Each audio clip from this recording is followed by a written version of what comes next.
It's Overwatch's 1-year anniversary!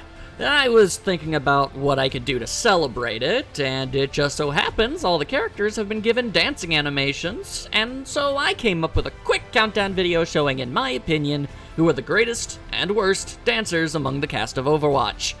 Now, enough intro, time for the list. Reaper, you aren't even trying. Come on, Reaper! Alright, I understand dancing with 4 legs would likely be really difficult, and I'm sure she wasn't built or designed to be able to dance, but what are you even doing, Orisa? Just kinda jumping and smacking your arms together. I don't feel comfortable calling this a dance. Look into Torbjorn's face. That is the face of a man who wishes more than anything that he was doing literally anything else right now. But at least it's a dance. An awkward and unenthusiastic one, but it is a dance. So, he has that going for him. And here we see Hanzo performing his daily morning calisthenics. What? He's dancing. He's performing an old and legendary move called the Fisherman Dance? Oh. Well, he's clearly not having any fun, so he's still at the bottom. Sorry. This is really less a dance and more of a ticket to the gun show. An incredibly impressive gun show, admittedly, but again, this is more of a training regimen than an actual dance. But she's definitely putting a lot of feeling into it, so that's what gets her higher up than the others. I honestly feel kinda bad putting Ana so low on the list, but she's undeniably stiff and rather uncreative with her moves here. But hey, she moves really well for a grandma, and she could easily kill anybody in the world, so who cares if the dance is unimpressive?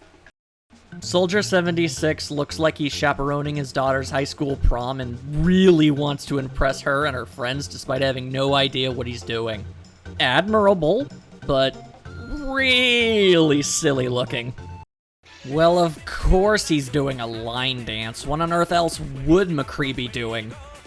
Simple and bland, but he's higher than the others because he's clearly enjoying himself, which I can respect. Good on you, Cowpoke. I'm not sure if D.Va being where she is on this list means she's just that impressive to be able to get her mecha to move like this, or if it just says something about how unimpressive everyone before her is. Either way, it does look really cool. Not much dancing is present in Pharah's routine, but the intense level of passion she's showing is very admirable. She is working everything she has into this, and I give her pros for that. Rock on! For having a body not unlike a pile of cardboard boxes connected together by PVC pipe, Bastion is really cutting one heck of a jig here. Respect, Robot Man, respect. Honestly, Roadhog likely can't even touch his toes given his unfortunate physique and body proportions, but by God, the man found a dance he can do and is putting his all into it. Who knew a psychopathic biker could break it down like this? And here we see Mei doing her best anime girl dance. She's enjoying herself plenty and is performing it competently, but she's still a bit stiff in her execution, making her perfect for being just above the middle of the list. Much like Soldier76, Mercy looks like she's trying to dance in a way that's hip for the kids. But unlike Soldier, she's actually pulling it off quite well. If she took a vacation from saving lives and took a dance class, she could easily be one of the best by far.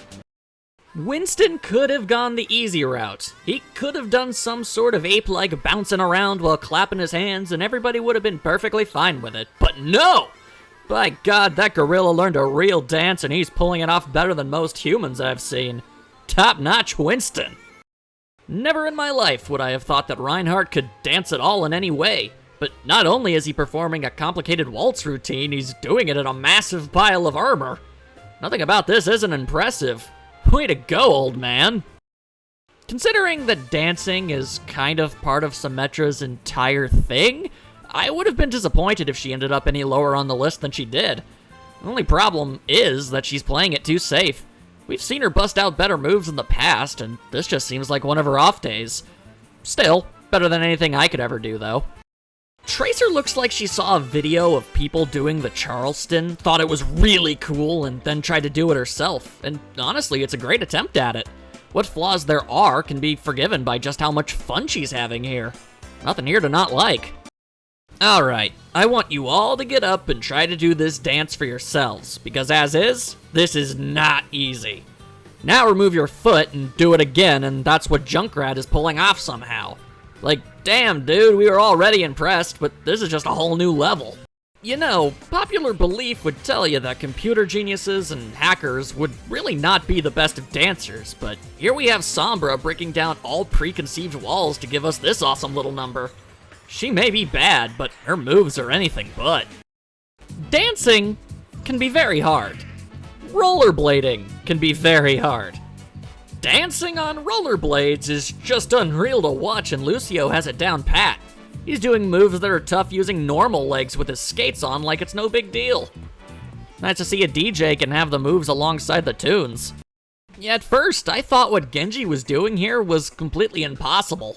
Then I looked it up and learned that, while somewhat exaggerated, he's really performing real dance moves. Even with the mask on, you can tell he's having a blast, and it's great to see that despite all his trouble in life, he can still have fun and look good doing it at the same time. Admittedly, Zenyatta has a bit of an unfair advantage, what with the whole flying thing, giving him the ability to do things normal people can't, but that doesn't make this look any less cool or amazing. All that time in the mountains clearly gave Zenny here some otherworldly dance moves alongside Enlightenment, and it seems like it was worth it in the end. Before she was Widowmaker, she was Amelie, professional ballet dancer. And despite all the unspeakable horrors that were inflicted on her to mold her into a remorseless killing machine, she still has that part of her deep inside. You can see it in her face, the sadness breaking through the outer shell to show that somewhere her old self is still alive, and by God, this is depressingly beautiful! And there you have it. Now, of course, dance, like all art, is completely subjective, so feel free to tell me who you think was the best of the best in the comments below. I hope you had a fantastic time, and I'll see you all in the next one. Later.